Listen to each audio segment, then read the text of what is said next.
The Man Thinketh by James Allen. Chapter 4 The Thought Factor in Achievement.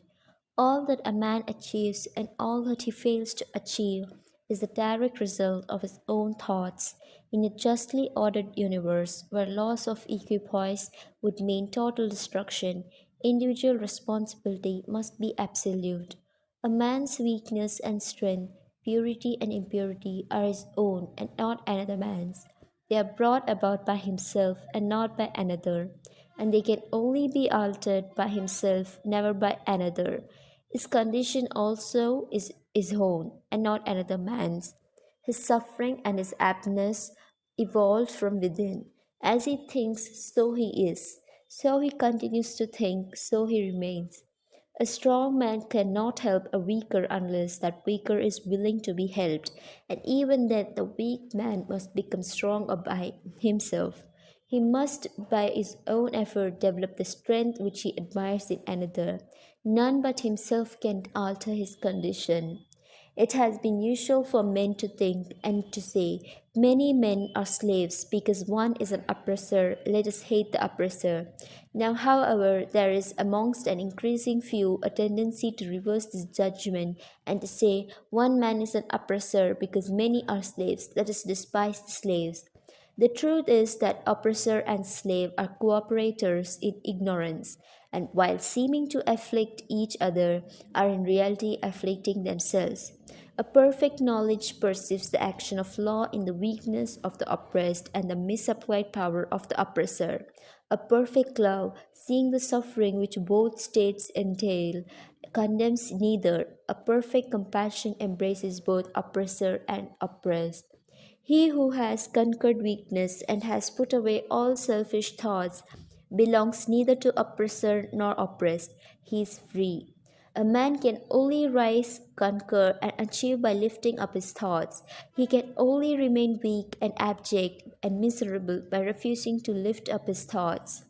Before a man can achieve anything, even in worldly things, he must lift his thoughts above slavish animal indulgence.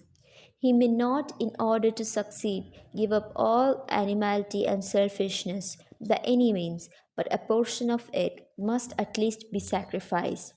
A man whose first thought is bestial indulgence could neither think clearly nor plan methodically. He could not find and develop his latent resources and would fail in any undertaking.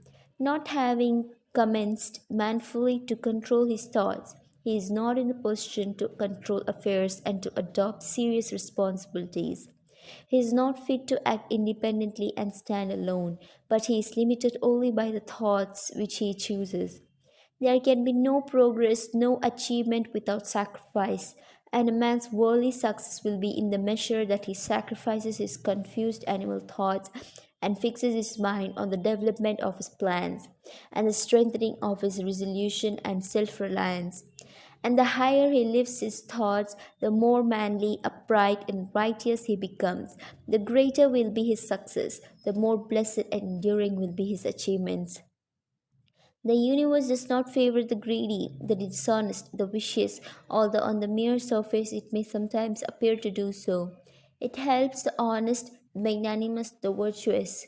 All the great teachers of the ages have declared this in varying forms, and to prove and know it a man has to but persist ma- in making himself more and more virtuous by lifting up his thoughts.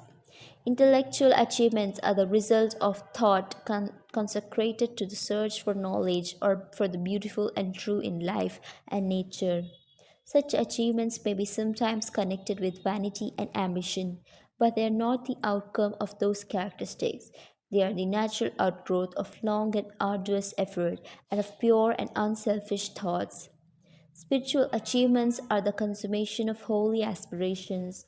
He who lives constantly in the conception of noble and lofty thoughts, who dwells upon all that is pure and unselfish, will as surely as the sun reaches its zenith and moon its full, become wise and noble in character and rise into a position of influence and blessedness. Achievement of whatever kind is the crown of effort, diadem of thought. By the aid of self control, resolution, purity, righteousness, and well directed thought, a man ascends. By the aid of animality, indolence, impurity, corruption, and confusion of thought, man descends. And a man may rise to high success in the world and even to lofty altitudes in the spiritual realm, and again descend into weakness and wretchedness by allowing arrogant, selfish, and corrupt thoughts to take possession of him.